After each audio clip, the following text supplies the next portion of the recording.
ओम शांति। ये महावाक्य बाबा के अव्यक्त रूप से चले हुए महावाक्य हैं। रिवाइज्ड कोर्स है। आज के महावाक्यों की ओरिजिनल डेट है 16 फरवरी 1988। मतलब समझ गए सभी? ये शिव जयंती पर चले हुए बाबा की महावाक्य हैं और बाबा आज बहुत मीठे रूप से हम बच्चों को अपने जन्मदिन की बधाई दे रहे हैं। बाबा ने हमें बताया है इस दुनिया में ऐसी कोई जयंती नहीं होती जहाँ बाप और बच्चे का जन्मदिन एक साथ हो, लेकिन बाबा का और हम ब्राह्मण बच्चों का जन्मदिन एक साथ मनाया जाता है। तो उस जन्मदिन की मीठी लेन देन, मीठी रूरिहान हम सभी आज सुनेंगे। वाणी का सार है, सदा उत्साह में रहकर उत्सव मनाओ।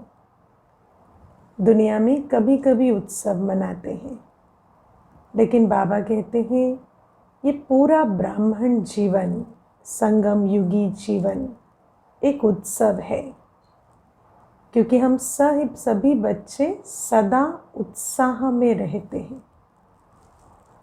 आज विश्वेश्वर बाप अपनी विश्व की श्रेष्ठ रचना व श्रेष्ठ आदि रत्नों से अति स्नेही और समीप बच्चों से मिलन मनाने आए हैं। बाबा का आज कौन सा रूप है? विश्वेश्वर बाप। और बच्चे कौन? विश्व की श्रेष्ठ रचना व श्रेष्ठ आदि रतन। अब ये टाइटल बाबा हमें क्यों दे रहे हैं वो आगे आगे समझेंगे। विश्वेश्वर बाप के बच्चे तो विश्व की सर्व आत्माएं हैं।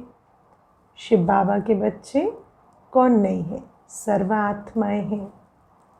लेकिन ब्राह्मण आत्माएं अति समीप, अति स्नेही आत्माएं हैं, क्योंकि ब्राह्मण आत्माएं आदि रचना है। बाबा की पहली रचना। बाबा रचना का कार्य कहाँ करते हैं? परमधाम में कोई रचना नहीं है। रचना इस साकार लोक में होती है, इस संगम युग में। और इस संगम युग में जो पहली रचना है बाबा की, वो कौन है? हम ब्राह्मण बच्चे। तो बाबा हमें कहते हैं ब्राह्मण आत्माएं अति स्नेही समीप की आत्माएं हैं, क्योंकि ब्राह्मण आत्माएं आदि रचना है। बाप के साथ साथ ब्राह्मण आत्माएं भी ब्राह्मण जीवन में अवतरित हो बाप के कार्य में सहयोगी आत्माएं बनती हैं।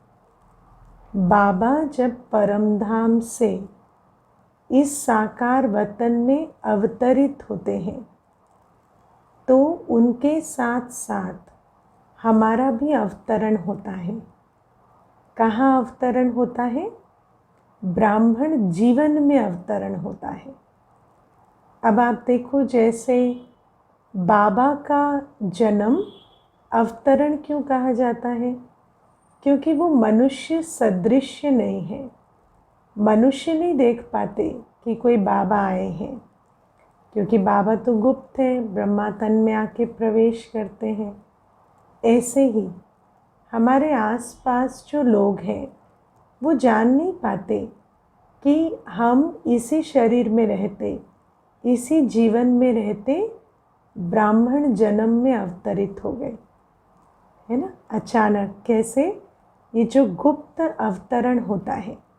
तो बाबा कहते बाबा के साथ साथ हम ब्राह्मण बच्चों का भी अवतरण बाबा का वतन से साकार लोक में अवतरण और हमारा ब्राह्मण जीवन में अवतरण। और बाबा कहते उसके साथ ही हम क्या करने लग जाते, बाप के कार्य में सहयोगी आत्माएं बनते हैं। इसीलिए बाप दादा आज के दिन बच्चों का ब्राह्मण जीवन के अवतरण का जन्मदिन मनाने आए हैं। अवतरण का दिन है, लेकिन इसको ये मनाने योग्य क्यों है? क्योंकि ब्राह्मण जीवन में अवतरित होकर हम बाबा के कार्य में सहयोगी बनते हैं, इसलिए दिन मनाने योग्य बन जाता है। बच्चे बाप का जन्मदिन मनाने के लिए उमंग उत्साह में, खुशी में नाच रहे हैं, लेकिन बाप दादा बच्चों के इस ब्राह्मण जीवन को देख स्नेह और सहयोग में बाप के साथ साथ हर कार्य में हिम्मत से आगे बढ़ते हुए देखकर हर्षित हो रहे हैं। बच्चे बाबा को देखकर हर्षित हो रहे हैं, और बाबा क्या देखकर हर्षित हो रहे हैं कि बच्चे बाबा के कार्य में साथ साथ हिम्मत से आगे बढ़ रहे हैं। इस बात को देखकर बाबा भी हर्षित हो रहे हैं। बढ़ रहे हैं हम सभी बाबा के साथ साथ कार्य में, या जन्म बाबा ने दिया और जन्मदिन की इतनी गिफ्ट्स भी दी और हम कार्य में बढ़ नहीं रहे। बाबा कहते जब हमारा ब्राह्मण जन्म हुआ तो बधाई किस बात की है कि हम बाबा के साथ साथ बाबा के कार्य में स्नेह, सहयोग और हिम्मत से आगे बढ़ रहे हैं। बाबा कहते तो आप बाप दादा का बर्थडे मनाते हो और बाप बच्चों का बर्थडे मनाते हैं। आप ब्राह्मणों का भी बर्थडे है ना, शिव जयंती, बाबा का भी बर्थडे और हमारा भी। हमारा बर्थ किस में? ब्राह्मण जन्म में। तो सभी को बाप दादा, जगदम्बा और सर्व आपके साथी एडवांस पार्टी की विशेष श्रेष्ठ आत्माओं सहित, है ना, सब हमें बधाई दे रहे हैं। कौन कौन? बाप दादा, जगदम्बा और जितनी भी एडवांस पार्टी की श्रेष्ठ आत्माएं हैं, सब बाबा के साथ मिलकर आपके अलौकिक ब्राह्मण जन्म की स्नेह के सुनहरी पुष्पों की वर्षा सहित मुबारक हो, मुबारक हो। स्नेह की सुनहरी पुष्पों की वर्षा सहित अनुभव किया उन स्नेह के सुनहरे पुष्पों को। बाबा और सभी मम्मा, बाबा ने और एडवांस पार्टी की सभी श्रेष्ठ आत्माओं ने सुनहरी पुष्पों की वर्षा की, स्नेह के सुनहरी पुष्प अनुभव किए ना। बाबा कहते ऐसी मुबारक हो। ये दिल की मुबारक है, सिर्फ मुख की मुबारक नहीं। दुनिया में तो कॉन्ग्रेचुलेशन कह देते हैं, पर दिल की मुबारक नहीं होती। लेकिन दिलाराम बाप के दिल की मुबारक सर्वश्रेष्ठ आत्माओं को, चाहे सम्मुख बैठे हैं, चाहे मन से बाप के सम्मुख हैं, चारों ओर के बच्चों को मुबारक हो, मुबारक हो। बाबा कभी भी मुरली चलाते तो केवल सम्मुख बैठों के लिए नहीं, चारों ओर के बच्चों को इकट्ठे इमर्ज करके मुबारक दे रहे हैं बाबा। आज के दिन भक्त आत्माओं के पास बाप के बिंदु रूप की विशेष स्मृति रहती है। सभी जाते हैं ना शिवलिंग पर जल चढ़ाने, दूध चढ़ाने, है ना, और वंदना करने। तो बाबा कहते हैं कि आज के दिन विशेष बिंदु रूप की बाबा की बहुत स्मृति रहती है भक्तों को। शिव जयंती व शिवरात्रि कोई साकार रूप का यादगार नहीं है, लेकिन निराकार बाप ज्योति बिंदु, जिसको शिवलिंग के रूप में पूजते हैं, उस बिंदु का महत्व है। आप सभी के दिल में भी बाप के बिंदु रूप की स्मृति सदा रहती है। वो तो यादगार रूप में शिवलिंग को याद करते हैं और एक दिन याद करते हैं, या कोई सोमवार सोमवार याद करते होंगे।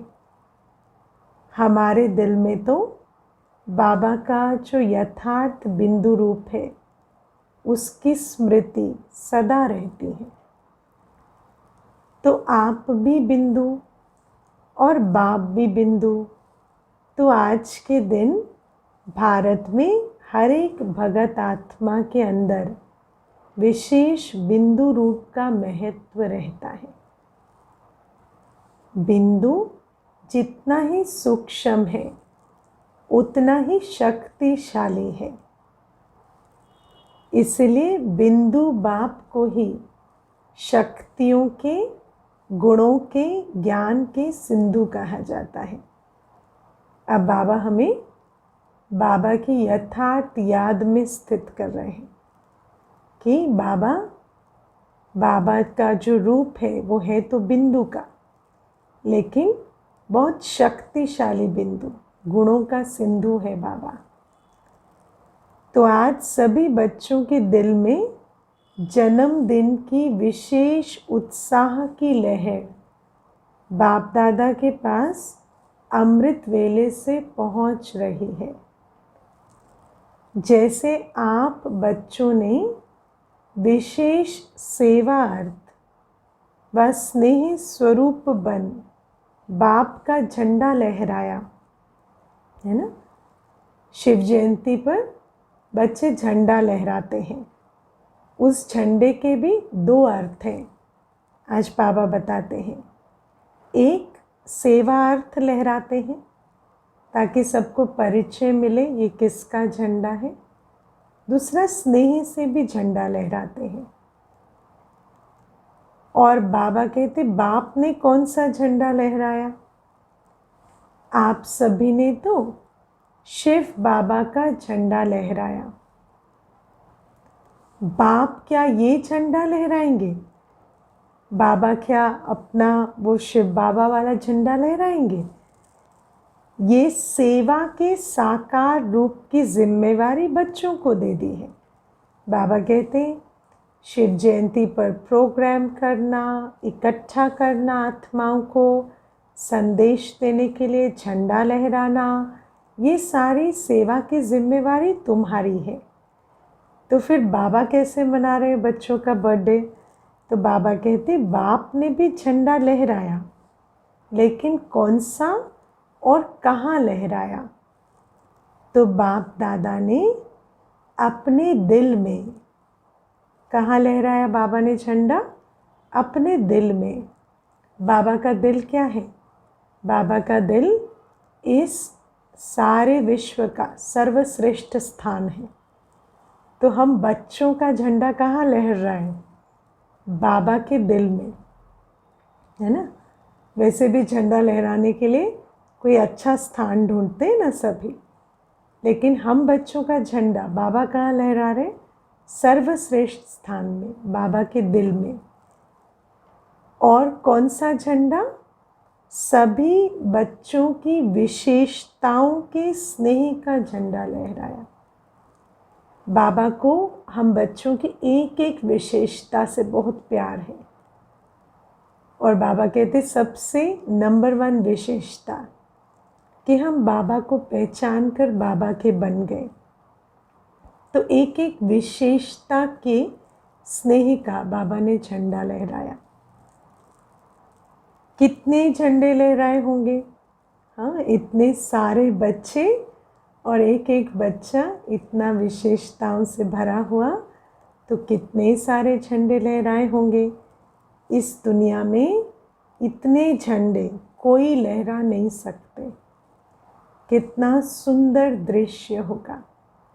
देखा बाबा ने अपने दिल में कितने झंडे लहराए। और अपनी विशेषता के स्नेह का झंडा कहाँ लगा हुआ था वो भी देखना, है ना, बिल्कुल दिल के पास, नंबर 1 में। एक एक बच्चे की विशेषता का झंडा बाप दादा के दिल में लहरा रहा है। सिर्फ आप सबने झंडा नहीं लहराया, लेकिन बाप दादा ने भी लहराया। ये झंडा लहराते हो तो उस समय क्या होता है, जब झंडा लहराते हैं तो क्या होता है। सबने झंडे का प्रोग्राम तो अटेंड किया है ना, जिन्होंने नहीं किया है वो समझ लेंगे। जब झंडा लहरता है तो जैसे ही झंडे की रस्सी खींचते हैं तो फूलों की वर्षा होती है। तो बाबा कहते जब ये झंडा लहराते हैं तो उस समय क्या होता है, फूलों की वर्षा। बाप दादा भी जब बच्चों की विशेषता का स्नेह का झंडा लहराते हैं तो कौन सी वर्षा होती है, कौन सी वर्षा होती है। बाबा कहते हैं हर एक बच्चे के ऊपर अविनाशी भव, अमर भव, अचल अडोल भव, इन वरदानों की वर्षा होती है। बाबा हमारी विशेषताओं का झंडा लहराते हैं दिल में प्यार से, और हम पर कौन सी वर्षा होती है, वरदानों की वर्षा होती है। अविनाशी भव, अमर भव, अचल अडोल भव। बाबा कहते ये वरदान ही बाप दादा के अविनाशी अलौकिक पुष्प है। ये बाबा के अविनाशी अलौकिक पुष्प है। दुनिया के पुष्प तो मुरझा जाते हैं, लेकिन बाबा के ये वरदान अविनाशी अलौकिक पुष्प है। बाप दादा को इस अवतरण दिवस की अर्थात शिव जयंती दिवस की बच्चों से भी ज़्यादा खुशी है। खुशी में खुशी है ना, खुशी भी छोटा शब्द है, खुशी में खुशी है बाबा को।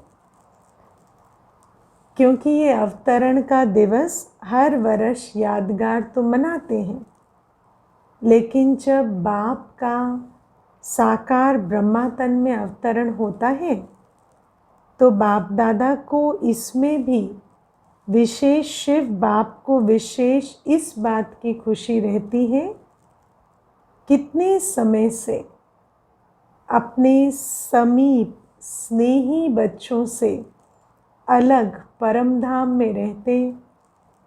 चाहे परमधाम में और आत्माएं रहती भी हैं, लेकिन जो पहली रचना की आत्माएं हैं, जो बाप समान बनने वाली सेवा की साथी आत्माएं हैं, वो कितने समय के बाद अवतरित होने से फिर से आकर मिलती हैं। तो बाबा को खुशी किस बात की होती शिव जयंती पर।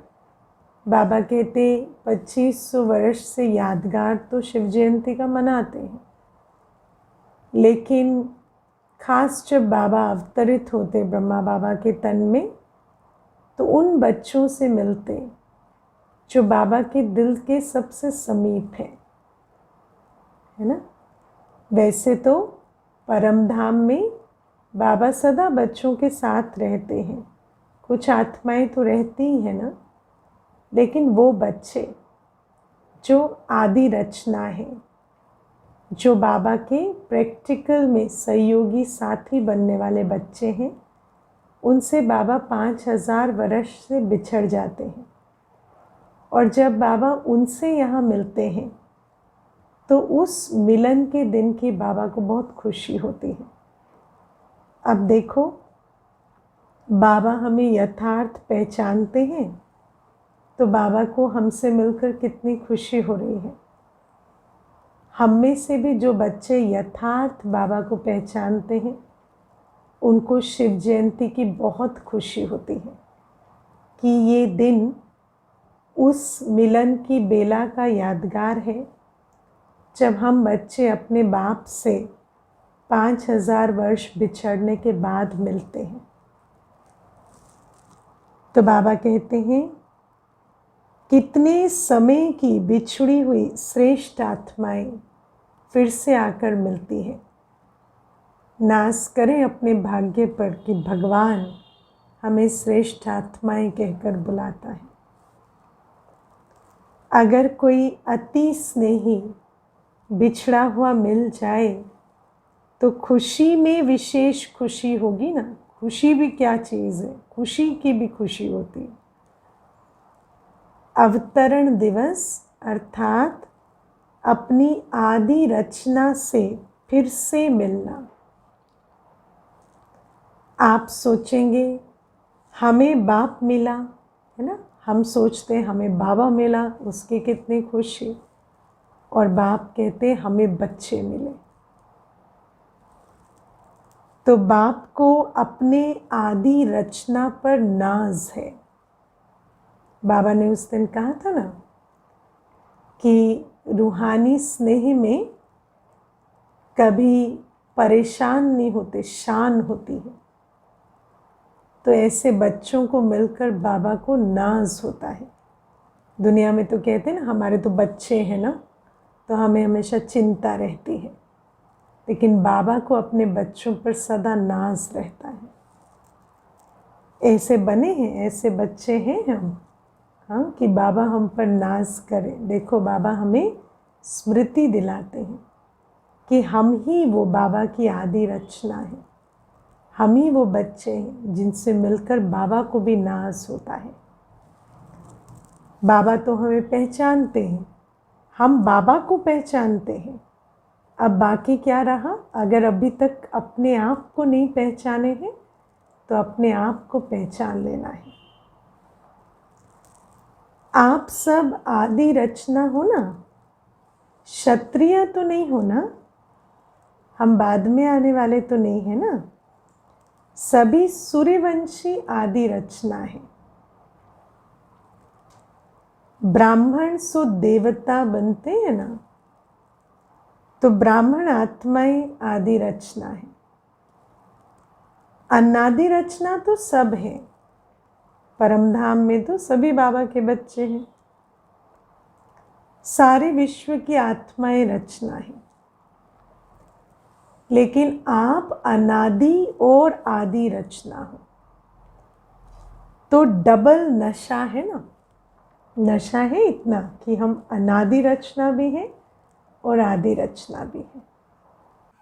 तो बाबा ने हमें अपनी पहचान दी है ना, और फिर अब बाबा हमें नशा चढ़ाए, डबल नशा। हम कौन? स्वयं भगवान की अनादि और आदि रचना। और अब बाबा हमें क्या दे रहे हैं आगे देखें। आज तो जन्मदिन है, तो बहुत सारे गिफ्ट एक के बाद एक के बाद एक बाबा देते चले जा रहे। तो बाबा कहते आज के दिन बाप दादा विशेष एक स्लोगन दे रहे हैं। अभी नेक्स्ट गिफ्ट क्या है? स्लोगन। सुनहरी पुष्पों की वर्षा तो हुई, स्नेह की, वरदानों की भी वर्षा हुई, वरदान रूपी फूल बरसे। अब बाबा एक स्लोगन दे रहे हैं हमें। शिव जयंती पर जो आते हैं तो एक एक स्लोगन का कार्ड हम बच्चों को देते हैं ना, तो आज बाबा हमें साकार में स्लोगन दे रहे हैं। आज के दिन को उत्सव का दिन कहा जाता है। शिवरात्रि व शिव जयंती उत्सव मनाते हैं। उत्सव के दिन का यही स्लोगन याद रखना कि ब्राह्मण जीवन की हर घड़ी उत्सव की घड़ी है। एक दिन का उत्सव नहीं, ब्राह्मण जीवन की हर घड़ी उत्सव की घड़ी है। ब्राह्मण जीवन अर्थात उत्सव मनाना, सदा उत्साह में रहना और हर कर्म में आत्मा को उत्साह दिलाना। हम अपनी जीवन में एक ही चीज पर ध्यान देते हैं, किस पर? हम उत्साह में हैं या नहीं। उठना है, सोना है, खाना है, सेवा करने है, सब करना है, लेकिन सब कुछ करते ध्यान किस बात पर? उत्साह का मीटर तो नीचे नहीं चला गया। और जब किसी आत्मा से मिले, संपर्क में आए, तो उसको भी कौन सी गिफ्ट देकर जाना है? उत्साह की। तो उत्सव मनाना, उत्साह में रहना और उत्साह दिलाना है। जहां उत्साह होता है वहां कभी भी किसी भी प्रकार का विघ्न उत्साह वाली आत्मा को उत्साह से हटा नहीं सकता। ब्राह्मण जीवन के दो पंख हैं, उमंग और उत्साह। और ये दो पंख ऐसे हैं कि इन पंखों के आधार से कोई भी विघ्न उड़कर पार हो जाता है। जैसे अल्पकाल के उत्साह में सब बातें भूल जाती है ना। कहीं कोई उत्सव मना रहे हैं, उत्साह का दिन है, तो अल्पकाल में कुछ बातें भूल जाएंगे, एक दिन के लिए बातें भूल जाते हैं। कहेंगे ना आज होली है, बुरा ना मानो होली है, तो एक दिन के लिए पुरानी बातें सारी भूल जाते हैं। अब बाबा कहते हैं यहाँ तो हर दिन उत्सव है, तो उत्साह में सारी पुरानी जीवन भूल जानी है, वो भी सदा के लिए। कोई उत्सव मनाते हो तो उस समय के लिए खुशी के सिवाय और कुछ याद नहीं रहता। तो ब्राह्मण जीवन के लिए हर घड़ी उत्सव है, अर्थात हर घड़ी उत्साह में है। तो और कोई बातें आएंगी क्या? हर घड़ी उत्सव है तो फिर बातों की तो छुट्टी हो गई। कोई भी हद के उत्सव में जाएंगे तो वहाँ क्या होता है? अब दुनिया में कोई उत्सव मनाते हैं, आजकल करते हैं ना, फेस्टिवल प्लान करते हैं, तो उसमें क्या क्या चीज़ें होती हैं जो उसे उत्सव बनाती हैं? तो बाबा कहते नाचना, गाना, खेल देखना और खाना। नाचना, गाना, खेल देखना और खाना। कुछ एंटरटेनमेंट होता है, नाचना गाना होता है और खाना होता है। यही तो होता है उत्सव में, यही होता है ना। तो ब्राह्मण जीवन के उत्सव में सारा दिन क्या करते हो? अब बाबा कहते हैं हमारी तो सारी जीवन ही क्या हो गई? नाचना, गाना, खेल देखना और खाना। सेवा भी करते हो तो खेल समझकर करते हो ना, या बोझ लगता है? सेवा भी क्या हो गई? खेल हो गई।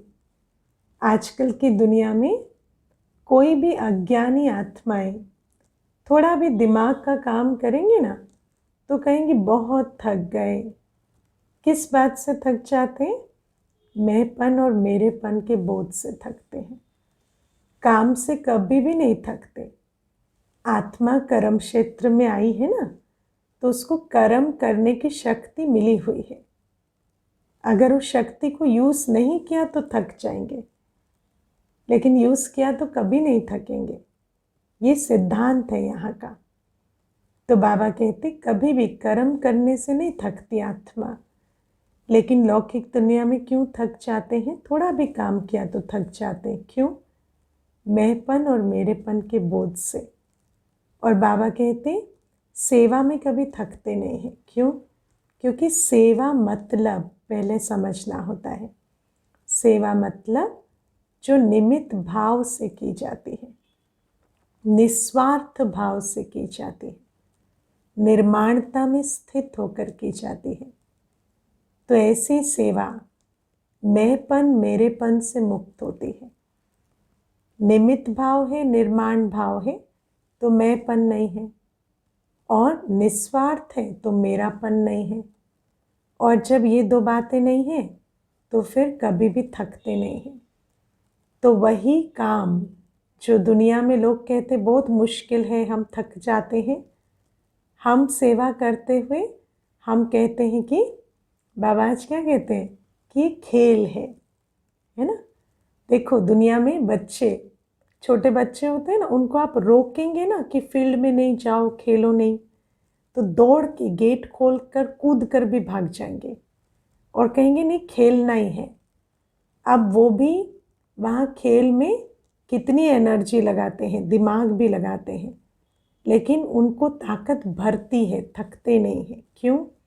क्योंकि खेल वृत्ति है ना, खेल वृत्ति है। ऐसे ही बाबा कहते हैं सेवा भी जब तुम करते हो तो इतने हल्के होकर, निमित्त भाव निर्माण भाव से करते हो, निस्वार्थ होकर करते हो कि सेवा खेल की वृत्ति से खेली जाती है। तो बाबा कहते दुनिया में तो कहेंगे बहुत थक गए हैं, दिमाग के ऊपर काम का बहुत बोझ है, और आप सेवा करके आते हो तो क्या कहते हो, सेवा का मेवा खा के आए हैं, है ना। ये तो भाषा है ब्राह्मणों की। सेवा करके आएंगे, कोई कहेंगे आप बहुत सेवा करके आए, तो क्या कहते हैं, हम तो सेवा का मेवा खा के आए हैं। क्योंकि जितनी बड़े ते बड़ी सेवा के निमित्त बनते हो, उतना ही सेवा का प्रत्यक्ष फल बहुत बढ़िया और बड़ा मिलता है। और सेवा का प्रत्यक्ष फल क्या है, खुशी और शक्ति। तो सेवा का मेवा खुशी और शक्ति आत्मा को बहुत बड़ी और बहुत बढ़िया मिलकर वापस आती है आत्मा। तो ऐसी आत्मा कभी ये नहीं कहती हम थक गए, कहते हम तो मेवा खा के आए। तो प्रत्यक्ष फल खाने से और ही शक्ति आ जाती है ना, खुशी की शक्ति बढ़ जाती है। इसलिए चाहे कितना भी शरीर का भी सख्त कार्य हो, वह प्लान बनाने का दिमाग का कार्य हो, सेवा तो कई प्रकार की है, लेकिन आपको थकावट नहीं होगी। रात है व दिन है ये पता नहीं पड़ता है ना, पता पड़ता है। हाँ, सेवा में जब मस्त हो जाते हैं, दुनिया में काम में व्यस्त होते हैं, बच्चे सेवा में मस्त हो जाते हैं। तो जब कहते हैं ना जैसे छोटे बच्चों को, तुम तो यहाँ मस्त हो गए, तुम्हें तो सुध बुध ही नहीं है टाइम क्या हो रहा है, तो बाबा कहते हैं ऐसे बाबा के बच्चे सेवा में मस्त हो जाते हैं। और बाबा कहते रात है व दिन है पता ही नहीं पड़ता है। अगर घड़ी आपके पास नहीं होती तो मालूम पड़ता क्या कि कितना बच गया। और ये प्रैक्टिकल बात है, घड़ी ना हो। और कभी कभी ऐसा होता है कि सेवा की मस्ती में जब सर उठाकर देखते हैं, अच्छा 1 बज गया, सोचा ही नहीं इतना टाइम हो गया, है ना। तो बाबा कहते घड़ी ना हो तो पता ही ना पड़े। बाबा कहते ऐसे जैसे उत्सव मना रहे हो। इसलिए सेवा उत्साह दिलाती है और उत्साह अनुभव कराते हैं। और बाबा कहते उत्साह से अनुभव होता है। सेवा बहुत कुछ दे रही है, लेकिन अनुभव इसलिए होता है क्योंकि उत्साह से करते हैं। जो उत्साह में नहीं होता उसको प्राप्ति होते भी अनुभव नहीं होता। इसलिए आजकल दुनिया में देखो चारों तरफ स्थूल रूप से कितनी प्राप्ति है, लेकिन उसका कोई अनुभव नहीं है, प्राप्ति स्वरूप अनुभव नहीं करते क्योंकि उत्साह नहीं है।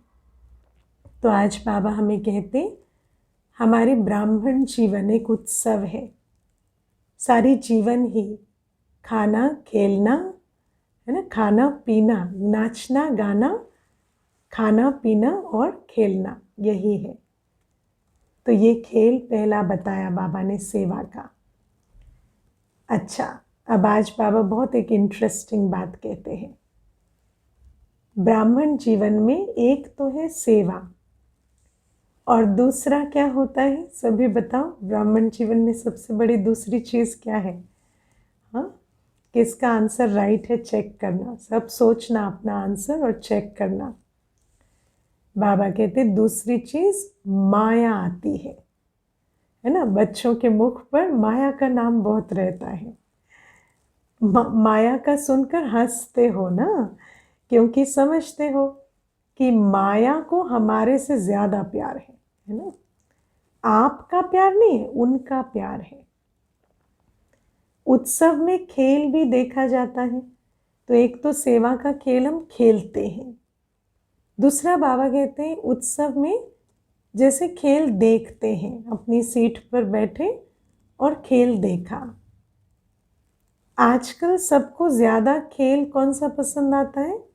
मिक्की माउस का खेल बहुत करते हैं।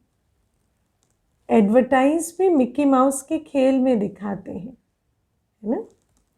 चाहे मैच पसंद करते, चाहे मिक्की माउस का खेल पसंद करते हो, तो ये दो चीज़ें मुख्य ज़्यादा पसंद करते हैं एंटरटेनमेंट में भी, देखने में भी। तो यहाँ भी माया आती है ना, तो मैच करो, निशाना लगाओ। जैसे मैच में क्या होता है, खिलाड़ी बिल्कुल ध्यान से देखता है, बॉल आ रही है, घबराता नहीं है, अपने आप को सेट करता है कि बॉल आएगी तो उसको मारना कैसे है। ऐसे ही बाबा कहते हैं माया को देखकर घबराओ नहीं, अपनी स्मृति वृत्ति को एडजस्ट करो, गुण शक्तियों का कवच पहनो और फिर उस माया के वार को ज्ञान की पॉइंट से, शक्ति से, गुणों से उसको परास्त कर दो। बाबा कहते खेल में क्या करते हो, गेंद आता है और आप फिर दूसरी तरफ फेंकते हो और कैच कर लेते हो, तो विजयी बन जाते हो। ऐसे ही माया की ही गेंद है, कभी काम के रूप में आते, कभी क्रोध के रूप में आते। तो जैसे ये काम और क्रोध है, अब देखो वो बॉल तो बाहर से आ रही है, लेकिन ये काम और क्रोध कहाँ आ रहे हैं? अंदर से आ रहे हैं, मन से। तो बाबा कहते अपने मन से भी साक्षी हो जाओ, आत्मा अपने स्वमान में स्थित हो जाए। मन में संकल्प आ रहा है, भावना आ रही है काम की, क्रोध की, उससे घबराओ नहीं। मुझे ऐसे क्यों हो रहा है, मुझे ऐसे फील हो रहा है, मुझे ऐसे संकल्प आ रहे हैं, घबराओ नहीं। साक्षी होकर, स्वमान में रहकर, बाबा की याद में रहकर, जो ज्ञान की पॉइंट, गुण या शक्ति चाहिए, उस संकल्प या भावना को परास्त करने के लिए उसमें स्थित हो जाओ। ये कैच करो कि ये माया का खेल है। अगर माया के खेल को खेल समझकर करो तो उत्साह बढ़ेगा, क्योंकि जो जीतता है ना उसका उत्साह बढ़ता है, और जो चैलेंज के रूप में लेगा कि इस खेल में मुझे जीतना है, उसका उत्साह बढ़ता चला जाएगा। लेकिन खेल की एक बहुत सुंदर बात होती है, खेल में हमेशा सतर्क रहना पड़ता है, क्योंकि दुश्मन बड़ा चालाक होता है ना, वो सोचता है कहाँ से मैं इनको अंगूरी लगाऊं। तो बाबा कहते हैं ऐसे ही हमेशा अलर्ट रहो, हमेशा अटेंशन। और ऐसे खिलाड़ी जो अटेंशन में रहकर माया के वार को परास्त करते हैं, उनका उत्साह बढ़ता रहता है। और अगर माया की कोई भी परिस्थिति को दुश्मन समझकर देखते हो तो घबरा जाते हो। मिक्की माउस खेल में कभी बंदर आ जाता है, कभी बिल्ली, कभी कुत्ता, कभी चूहा आ जाता है, लेकिन आप घबराते हो क्या? मज़ा आता है ना देखने में, क्यों? साक्षी होकर देख रहे हैं। तो ये भी उत्सव के रूप में माया के भिन्न भिन्न परिस्थितियों का खेल है। खेल देखने में कोई घबरा जाए तो क्या कहेंगे, है ना? खेल देखते हैं ना, तो उसमें कोई घबरा जाए, कोई रोने लगे, आपके बगल में कोई बैठा है और खेल देखकर रोने लगे या घबरा जाए तो आप उस पर हंसते हैं, अरे ये तो खेल है, ऐसा कहते हैं ना। तो बाबा कहते खेल हमेशा साक्षी भाव में देखना चाहिए। उनको कहते इसको अगली बार मत लाना, इसको ना खेल देखना नहीं आता है, एंजॉय करना ही नहीं जानता। तो बाबा कहते हैं खेल देखते देखते भी कोई सोच ले कि गेंद मेरे पास ही आ रही है, मेरे कोई ना लग जाए, तो खेल देख सकेगा। चाहे स्टेडियम में बैठे खेल भी नहीं रहे, लेकिन सोचे कहीं गेंद मेरे पे आके गिर ना जाए, तो देख सकेगा खेल? नहीं। तो खुशी और मज़े से खेल देखो, माया से घबराओ नहीं, एक मनोरंजन समझो। चाहे कि शेर के रूप में आ जाए, घबराओ नहीं। यही स्मृति रखो कि ब्राह्मण जीवन की हर घड़ी उत्सव है, उत्साह है ना। और ऐसी उत्साह वाली आत्मा क्या करेगी, है ना, इतनी एनर्जी है। बाबा हमें इतना भर कर रखता है, अगर माया भी ना आए तो हम सारे दिन इस उत्साह को यूज़ कहाँ करेंगे, है ना। तो ये भी एक खेल है, माया आती है, टाइम पास है ये भी। उसी के बीच ये खेल भी देख रहे हैं, खुशी में नाच भी रहे हैं, और बाप के ब्राह्मण परिवार की विशेषताओं के गुण के गीत भी गा रहे हैं। तो नाचना और गाना भी हो रहा है, खुशी में सारे दिन नाचते भी हैं और बाप के भी गुण गाते हैं और ब्राह्मण परिवार की भी विशेषताओं के गुण गाते हैं। और खाना पीना क्या है, ब्रह्मा भोजन भी मज़े से खा रहे हैं। ऐसा खाना कहीं होता है जैसा ब्राह्मण खाते हैं? हाँ, आज भी भक्ति में भी यादगार है ब्राह्मणों का भोजन। क्यों? क्योंकि ब्राह्मणों ने इतना शुद्ध, इतना श्रेष्ठ ब्रह्मा भोजन खाया है। आप जैसा शुद्ध भोजन, याद का भोजन विश्व में किसको भी प्राप्त नहीं है। इस भोजन को ही कहा जाता है दुख भंजन भोजन। याद का भोजन सब दुख दूर कर देता है, क्योंकि शुद्ध अन्न से तन और मन दोनों शुद्ध हो जाता है। शुद्ध अन्न से तन और मन दोनों शुद्ध हो जाता है। अगर धन भी अशुद्ध आता है तो अशुद्ध धन खुशी को गायब कर देता है, चिंता को लाता है। समझ लिया धन की गति। धन अशुद्ध है तो अशुद्ध धन आएगा तो खुशी गायब हो जाएगी, चिंता आ जाएगी। जितना अशुद्ध धन आता है, माना धन आएगा 1 लाख, लेकिन चिंता आएगी पदम गुणा। और चिंता को सदैव चिता कहा जाता है। तो चिता पर बैठने वाले को कभी खुशी कैसे होगी? और शुद्ध अन्न मन को शुद्ध बना देता है, इसलिए धन भी शुद्ध हो जाता है ना। बाबा कहते शुद्ध अन्न से शुद्ध तन शुद्ध मन, और ऐसे शुद्ध मन से जब धन कमाने जाते हैं तो धन में भी शुद्धि आती है। और अगर मन शुद्ध नहीं है तो धन भी शुद्ध नहीं आता। फिर वो अशुद्ध धन, फिर उसके भी बहुत सारे रिपरकशंस हैं। वो क्या है कि अशुद्ध धन से फिर चिंता आएगी। तो बाबा कहते हैं इसीलिए शुद्ध भोजन से शुद्ध मन, और ऐसा शुद्ध मन जब धन कमाता है तो धन भी शुद्ध आता है। याद के अन्न का महत्व है, इसलिए ब्रह्मा भोजन की महिमा है। ब्रह्मा भोजन में खास बात क्या होती है? ये बाबा की याद का भोजन है। सिर्फ ऐसा नहीं कि प्याज लहसुन के बिना है, वो तो है ही, अन्न तो शुद्ध है ही, लेकिन ब्रह्मा भोजन का खास महत्व ये है कि ये पवित्रता के सागर की याद का भोजन है। इस भोजन में बाबा की याद का तंत्र समाया हुआ है। अगर याद में नहीं बनाते और खाते तो ये अन्न स्थिति को ऊपर नीचे कर सकता है। अन्न का मन पर असर होता है। अगर बाबा की याद की शक्ति नहीं है अन्न में, तो ये अन्न स्थिति को ऊपर नीचे कर सकता है। याद में बनाया हुआ और याद में स्वीकार करने वाला अन्न दवाई का भी काम करता है और दुआ का भी काम करता है। सोचो, आज सारी दुनिया दया और दुआ दो चीजें मांग रही है।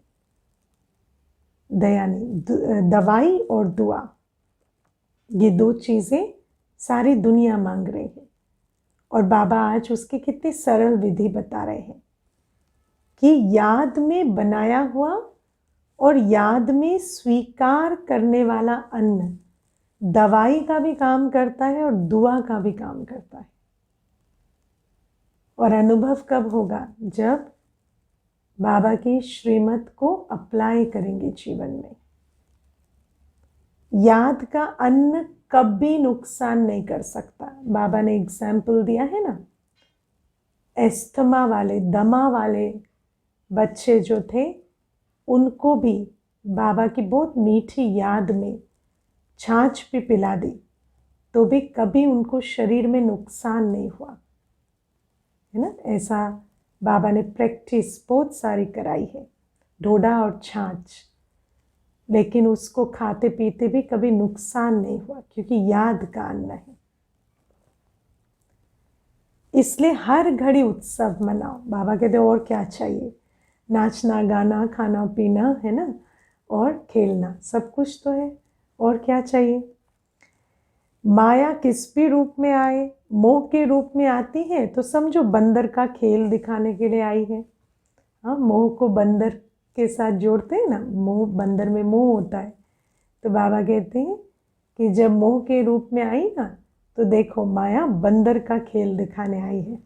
बंदर का खेल तो लोग वैसे भी देखने जाते हैं, तो बाबा कहते तुम्हें तो माया वैसे ही फ्री में बंदर का खेल दिखा रही है, तो देखो। खेल को साक्षी होकर देखो, स्वयं माया के चक्र में ना आ जाओ। चक्र में आते हो तो घबराते हो, है ना। साक्षी होना, अगर साक्षीपन है तो खेल उधर है, मैं इधर हूं।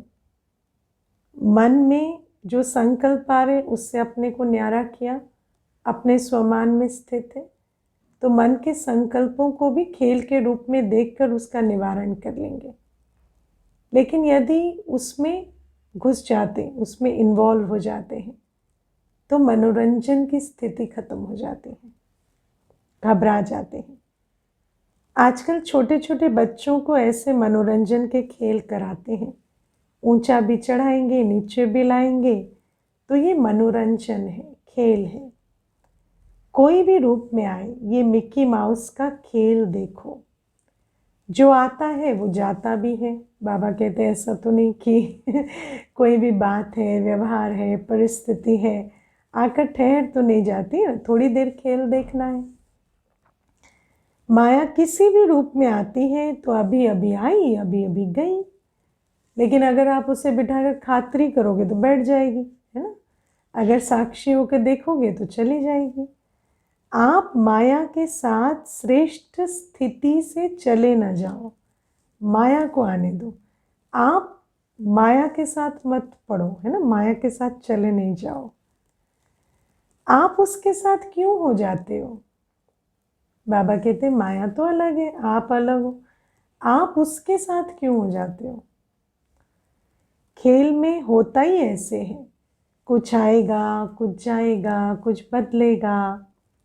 अगर सीन बदली ही ना हो तो खेल अच्छा ही नहीं लगेगा। ड्रामा का खेल अच्छा लगेगा अगर कोई बदलाव नहीं है। माया भी किसी भी रूप में आए, जो भी सीन आती है वो बदलनी जरूर है, तो सीन बदलती रहे, लेकिन आपकी श्रेष्ठ स्थिति नहीं बदले। कोई भी खेल में कोई पार्ट बजाता है तो आप भी उसके साथ ऐसे ही भागने व दौड़ने लग जाएंगे क्या?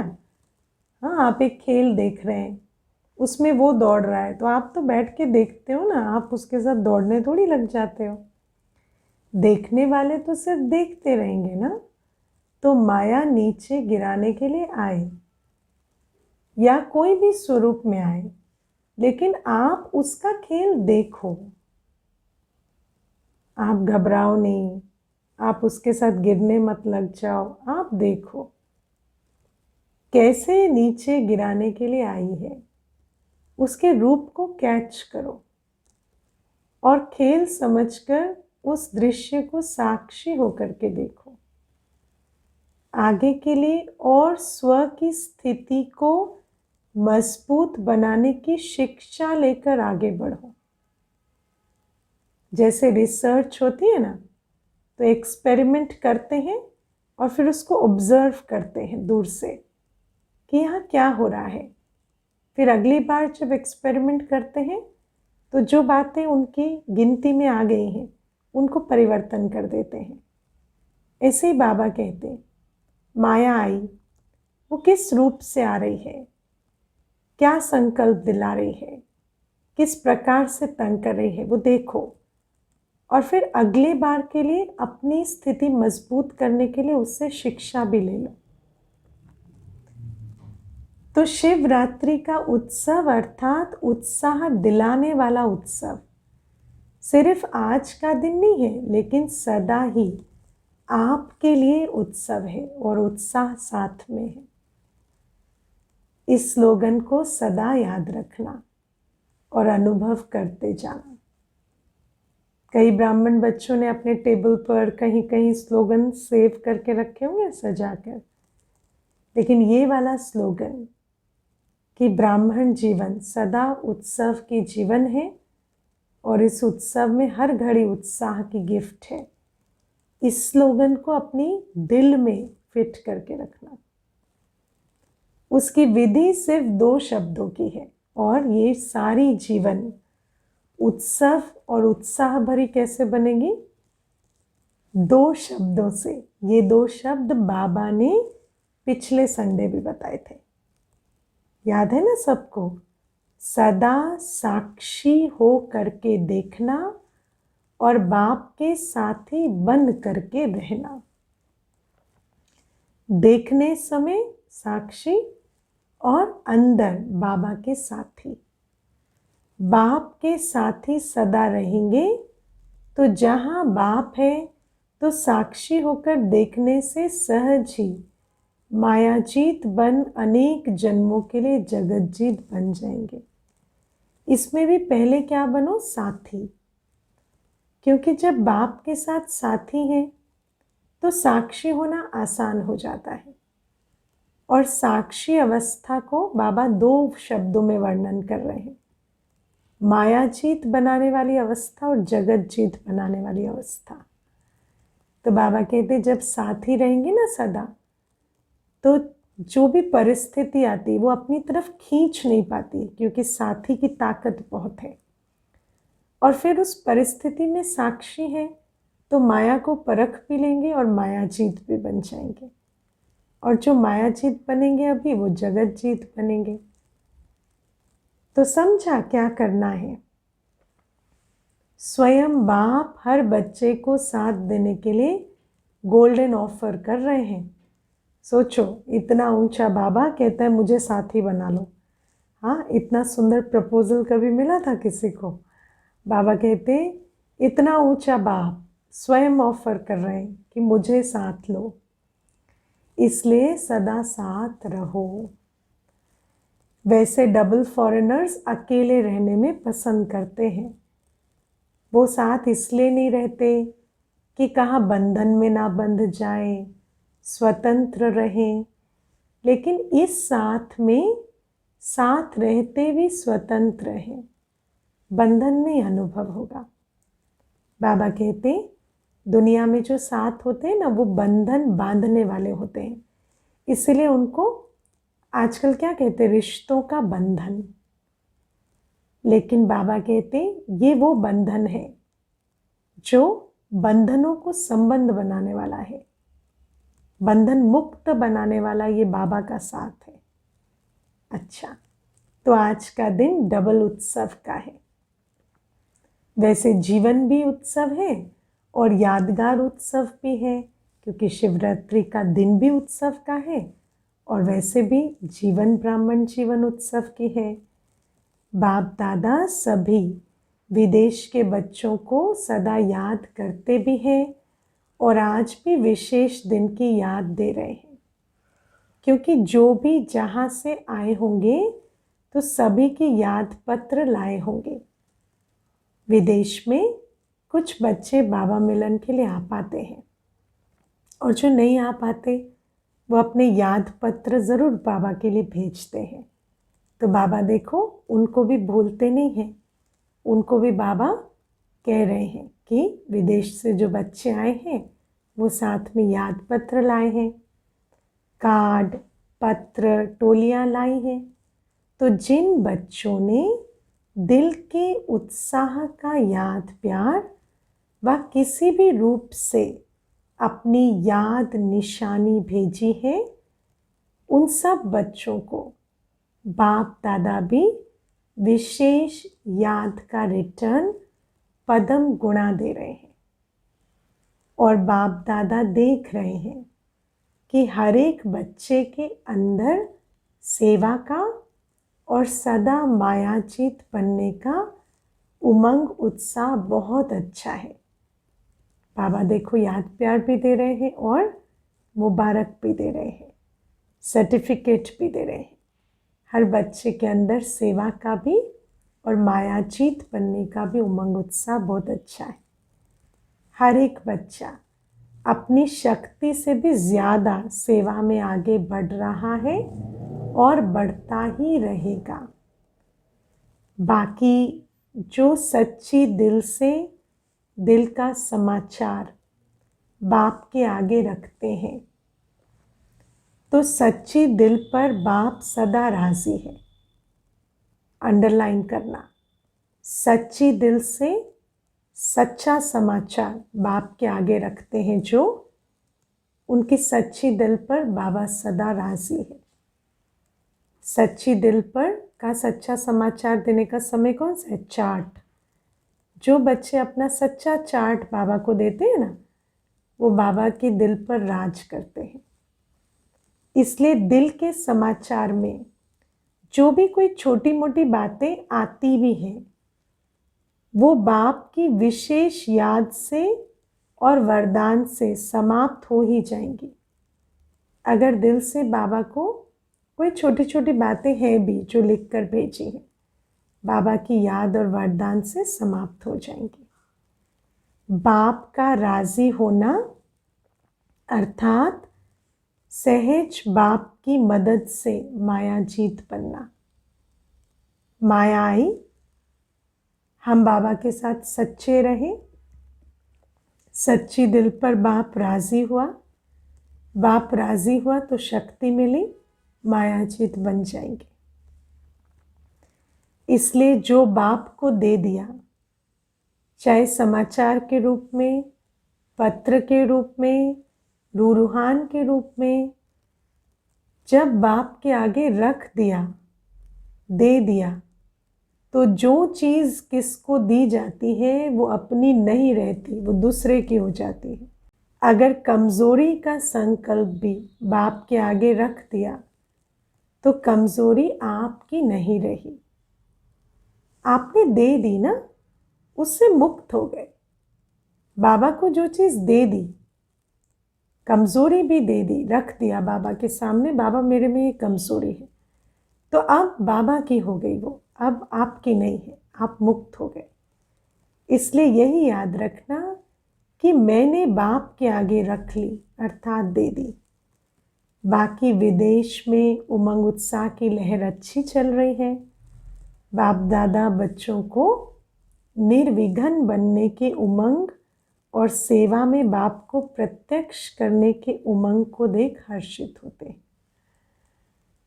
बाबा ने कितने सारे उमंग बताए, सेवा का उमंग, मायाजीत बनने का उमंग, निर्विघ्न सेवा करने का उमंग और सेवा में बाप को प्रत्यक्ष करने का उमंग। ऐसा उमंग जिन बच्चों को है, बाबा उनको बधाई दे रहे हैं, है ना। बाबा की यही आस हमेशा रहती है कि बच्चे मायाजीत बने और सेवाधारी ऐसे सेवाधारी बने कि बाप की प्रत्यक्षता हो सके उनके द्वारा। तो सचमुच जिन बच्चों के दिल में ये बात रहती है, उनको बाबा की मुबारक हमेशा मिलती रहती है। अच्छा, सदा अनादि और आदि रचना के रूहानी नशे में रहने वाले, सदा हर घड़ी उत्सव समान मनाने वाले, सदा याद और सेवा के उत्साह में रहने वाले, सदा माया की हर परिस्थिति को खेल समझ साक्षी होकर देखने वाले, सदा बाप के साथ हर कदम में साथी बनकर चलने वाले, ऐसे सर्वश्रेष्ठ ब्राह्मण आत्माओं को अलौकिक जन्म की मुबारक के साथ साथ याद, प्यार और नमस्ते। सभी अति स्नेही दिल तख्त नशीन बच्चों को पावन शिव जयंती की पदम गुणा याद, प्यार और मुबारक। ऐसे मीठे प्यारे बाबा को भी हम बच्चों का याद, प्यार, गुड मॉर्निंग और नमस्ते। ओम शांति। वरदान है, किसी की कमी कमजोरी को ना देख अपने गुण व शक्तियों का सहयोग देने वाले मास्टर दाता भव। बाबा कहते जैसे कोई स्थूल रूप से गिर जाता है तो उसको दिखाकर ये थोड़ी कहते गिर गया गिर गया गिर गया, उसको सहयोग देते, उठा देते। ऐसे बाबा कहते किसी आत्मा में कमी है, कमजोरी है, तो उसमें ये कमी है, ये कमी है नहीं करना है, उसको अपने गुण शक्तियों का सहयोग देकर उठाना है। मास्टर दाता वो है जो सदा इसी रूहानी भावना में रहते कि सर्व रूहें हमारे समान वर्षे के अधिकारी बन जाए। ये भावना होनी चाहिए। जैसे बाप से हमारी झोली भरी, ऐसे सबकी भरे। किसी की भी कमी कमजोरी को ना देख वे अपने धारण किए हुए गुणों का, शक्तियों का सहयोग देते हैं। ये ऐसे ही है, ये ऐसा ही है, ये ऐसा है ही।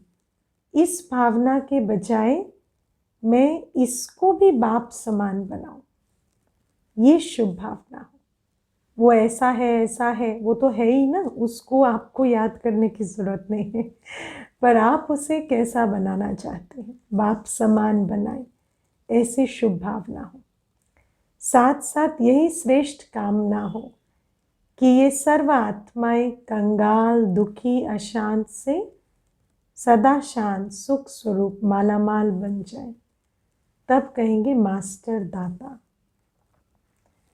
स्लोगन है, मनसा वाचा कर्मणा सेवा करने वाले ही निरंतर सेवाधारी हैं। उनके हर श्वास में सेवा समाई हुई, क्योंकि एक प्रकार की सेवा हमेशा नहीं हो सकती। तो जो तीनों रूप से सेवाधारी है, मनसा वाचा कर्मणा, तीनों से, वही निरंतर सेवाधारी है। ओम शांति।